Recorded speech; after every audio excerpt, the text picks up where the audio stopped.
الرسالة الثامنة أقول أن الذي لا يؤيد هذه الثورة السورية المباركة فهو متخاذل، والذي يؤيد هذا النظام فهو خائن، وإن كان من العلماء فهو خائن.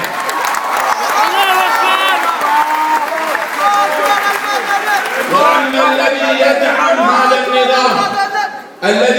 هذا النظام بأي صورة مباشرة فهو عدو، فالنظام الروسي عدو، والنظام الصيني عدو، والنظام الإيراني عدو، وحزب الله عدو.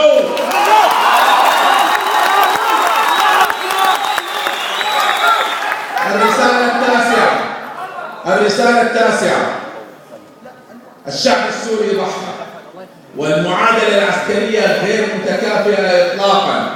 هناك من هو متردد بقبول الدعم الأجنبي، وأنا أقول أن الدعم الأجنبي صار جائزا شرعا، ويجوز الاستعانة بكل من يقدم الدعم للمسلمين وغير المسلمين، فدعم هذا الشعب حتى نرفع عنه الظلم وحتى لا يستمر القتل فيه صار واجبا شرعا، ولا يجوز التردد في هذه المسألة.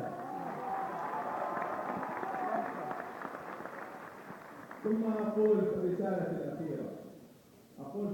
الأخيرة يقول الله سبحانه وتعالى: حتى إذا استيأس الرسل، وليس يأس. ما معنى استيأس؟ معنى أنه بذل وفعل وأعطى وجاهد وكافح وناظر حتى ما عاد هناك أي إشارات للنصر. عندما يستيقظ الشعب السوري من الأمم المتحدة، وعندما يستيقظ الشعب السوري من الدول العربية، وعندما يستيقظ الشعب السوري أنه لا نصر إلا من عند الله، عندها يأتي النصر فقط. حتى يستيقظ الرسل وظنوا أنهم قد كذبوا جاءهم نصرنا. هذه المدة الطويلة سبحان الله مهمة جدا، أولا حتى تتماسك الصفوف، وحتى يتبين المتخاذلين، وحتى تتبين الشعوب الحرة التي تقف مع الحق. فتحية للشعب الكويتي والحكومة الكويتية، وتحية لمجلس التعاون على هذه الوقفة، وتحية لكل من وقف مع الشعب السوري. لكن عندما يصفي كل منا قلبه فلا يتوكل إلا على الجبار وحده. عندما نتيقن بلا تردد وبلا أي خدش وما النصر إلا من عند الله، عندها فقط يأتي النصر. لا تترقبوا الأخبار ولا تتابعوا السياسة، لأن القلوب متعلقة فيها.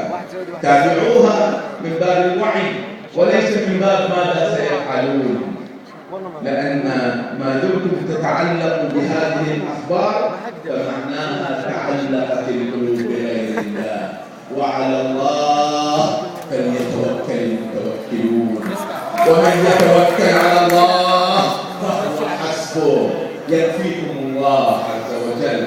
أنتم شعب منكور وشعب مظلوم. الجهاد في سبيل الله أوجب، ليس فقط لرفعة راية الدين، ليس هذا فقط، وإنما وما لكم ألا تقاتلوا في سبيل الله والمستضعفين. هؤلاء استضعفوا، فحق الإسلام وحق الإنسانية وحق الاستضعاف يوجب علينا جميعا أن نقف بنصرة هذا الشعب المبارك. أقول بعد كل هذا دعوتان. الدعوة الأولى للحكومة الكويتية، أنهم رغم أن هناك مخالفة قانونية في دخول هؤلاء الشباب باقتحام السفارة السورية، إلا أنها ليست جريمة. هم لم يدخلوا بهدف ارتكاب جريمة، هم لم يدخلوا بهدف ارتكاب جريمة، هم دخلوا لأن النفوس قد طفحت ولأن الكيل قد زاد، فهو تعبير عاطفي وليس تعبير قانوني. فلا يجوز إطلاقا أن يطبق عليهم القانون كأنهم مجرمين. هؤلاء أبطال عبروا عن مشاعرهم، هؤلاء يمثلون جميعا، فلا يجوز أن يعاملوا معاملة المجرمين. والرسالة الأخيرة، الدعوة الأخيرة، قدر الله سبحانه وتعالى في عام 82 أن أقوم بأمريكا، وفي فبراير 82 لما جرت مجزر حماس وقفت في رابطة الشباب المسلم العربي هناك، ودعوت لحملة جمع التبرعات، وأكرمنا الله سبحانه وتعالى في ذلك اليوم أن نجمع 350,000 دولار في ليلة واحدة. أنا أتمنى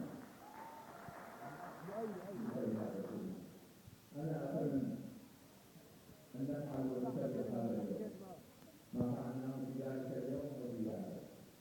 أنا أعلم أنكم في جيوبكم لا تحملوا هذا المبلغ، ولذلك أنا قد وزعت طلب من الأخوة أن يوزعوا عليكم الورقة وأتمنى أن تكون معه ورقة.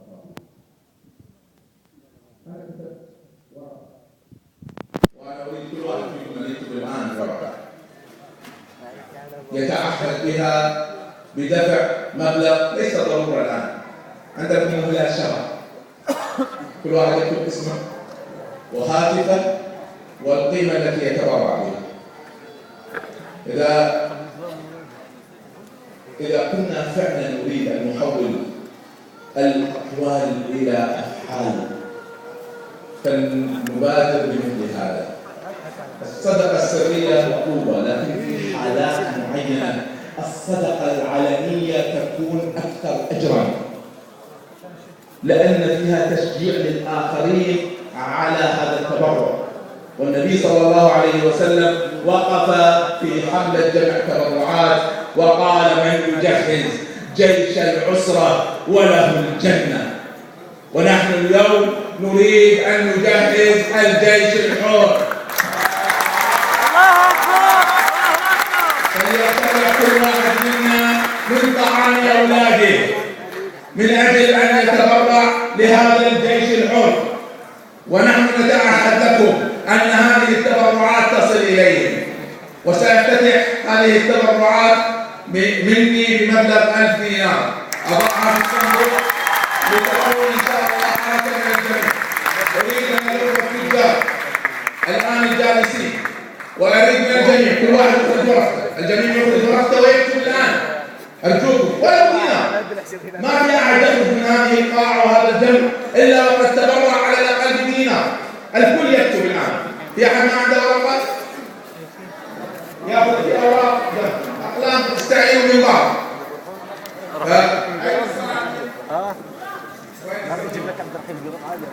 طيب أنا سأدعو الأخوة أن يدوروا بالصناديق الآن، كل واحد الآن لو سمحتوا يكتب ويضعها في الصندوق. إن كان أحد من الأخوة التجار يريد أن يتبرع ب1000 دينار أو أكثر لتشجيعا للآخرين يرفع يده ويعلنها الآن حتى نشجع الآخرين. فنبدأ بهذا. اسمك يا أخي؟ نعم 1000 دينار. حياك الله يا أخي. بعد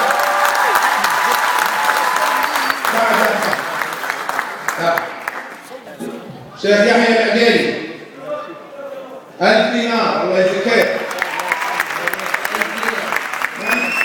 أسامة الكندري 1000 دينار.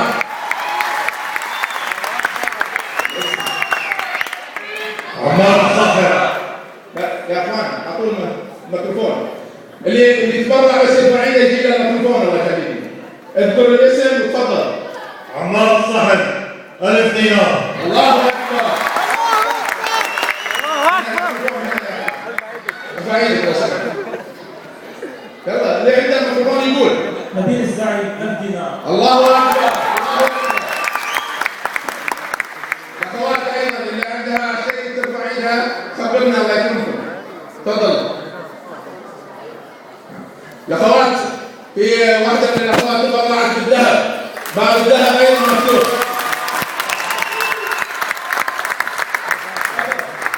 سعيد الراجحي من مؤسسة 10,000 دينار. 10,000